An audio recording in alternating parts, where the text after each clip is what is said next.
Good morning. Today we're doing, you guessed it, stretching. Sorry, I have to come up with creative ways to start my videos since I'm the only one here trying to record. I want to do some more active stretching. Stretching is not good to do with cold muscles. You want some active stretching, some joint mobility drills to get started. So I want to show you a couple things that you can do to get yourself started. They may seem kind of weird, like, wow, they're really not going to warm you up, but they are. You can use a chair for balance, but you just put one foot out in front and you just rotate your ankle. 3 circles one direction, 3 circles the other direction. Good. Same with the other leg, 3 circles. Do this before you get out of bed in the morning. It's a wonderful way to wake up. Get some ankle circles in, some wrist circles. You can do those too.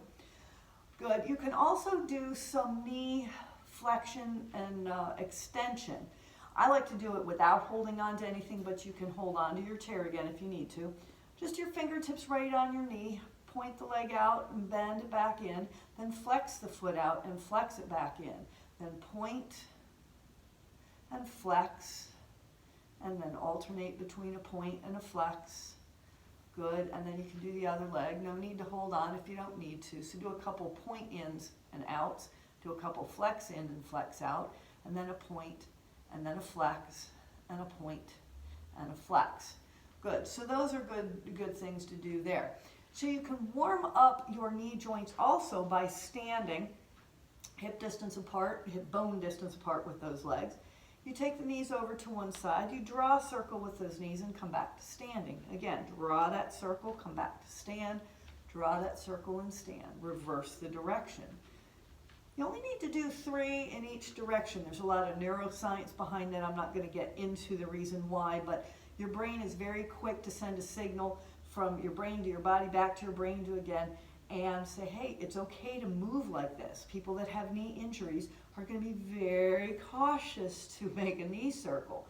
So this gets you to allow your body and tell your brain that, hey, it's okay to do this. All right, so there's, again, way more behind the science behind that, but we won't get into that. So hip hinges. So it's kind of like a windshield wiper.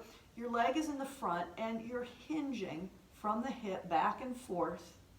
And it's pretty quick, just windshield wipering that leg to loosen up that hip joint. Same thing with the other leg, just kind of swivel back and forth. Good. And one of my favorites for hip flexors, it also stretches your calf, but your right leg is going to be behind you. I'm going to have to stand sideways for this. Keep that back leg straight, your front knee is bent. I'm going to put my hands on my hips so you can kind of see what my hips are doing. I want you to slightly pelvic tilt front and keep that back leg straight and then release. So pelvic tilt and release 3 times. Keep this hip nice and, you'll feel it here, but keep that leg straight. Then you switch legs. You don't have to turn around, I'm just doing it because of the video. But get that back leg straight, and you gotta lean forward a little bit too to protect your lower back, but pelvic tilt, get that back leg straight. If it's not, that's not straight, that's straight. And then release the hips, pelvic tilt, press that leg back, release, tilt, and release. And that's really good for those hip flexors. That is much better to do than that baseball stretch where you get down on the ground and you put your leg back and then you lean into it. Although this is a very good stretch, this is a better stretch once you're warmed up. So, anyways, that takes care of hips. The other favorite one of mine are just big hip circles. Now you might not think these are stretches, but you're warming up all the joints, warming up the tendons, the ligaments that attach to the muscles. So in essence, you are semi-stretching, but you're moving while you do it.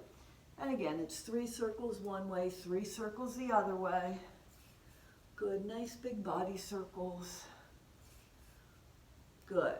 And back to feet hip distance apart, knees are bent, your hands are on your hips. You don't have to, but all you're doing is a pelvic tilt front to back to loosen up that lower lumbar spine. Everything above your navel is still.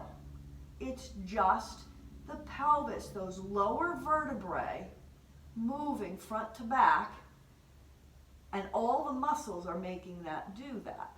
Good. Now you're going to take the hips, so I'll come back to front, kick it out to the side and then out to the other side. So it's just side to side.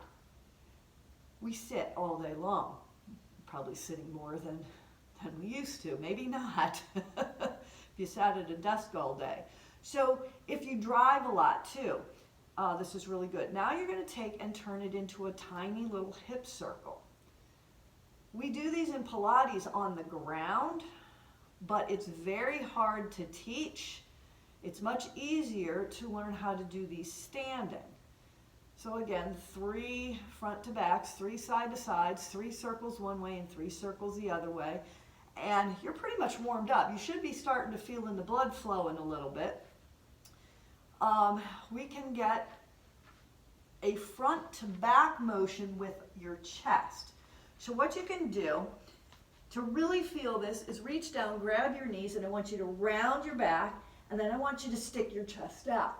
So round the back and then stick the chest out. So this is, your lower body is really not moving, it's your upper body trying to bring the chest in and the chest out.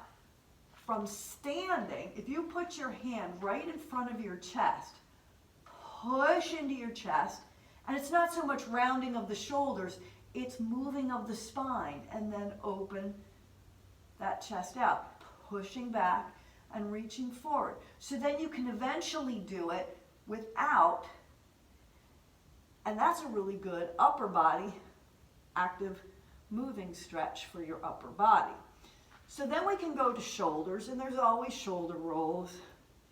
I don't like to do them to the front, and if I do 2 to the front, and then I always finish to the back to keep those shoulders open and out. Arms down to the side, and do circles. 3 one way, and then 3 the other way.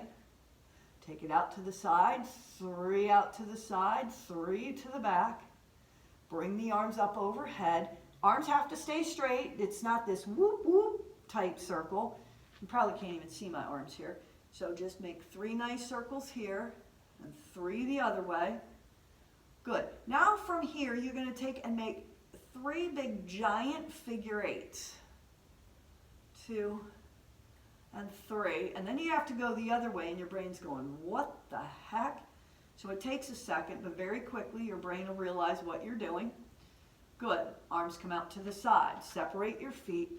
Make sure you don't hit the wall behind you. It's a wall, it really isn't a field. Wish it was. And you can do big figure 8s across your body, or kind of sideways figure 8s or infinities, and then switch directions. Your whole body can sway into this, and now your body's really getting warmed up. And take it side to side. Good. So this serves as a great warm-up. It's also active, getting you ready for stretching, but it's active stretching, active movement to get your body warmed up. There's some head drills we can do. You can just tilt your head side to side. Good. You can turn and look side to side. You can drop that chin, rotate the head one way, drop the chin, rotate the head the other way. Good. And after doing head rolls, I always like to do shoulder circles. All right, so there you go, a very quick active stretching routine to warm the body up before you even exercise, and you're good to go. Thanks so much for joining me, and we'll see you later, and I'll finish off with one last hamstring stretch. Bye.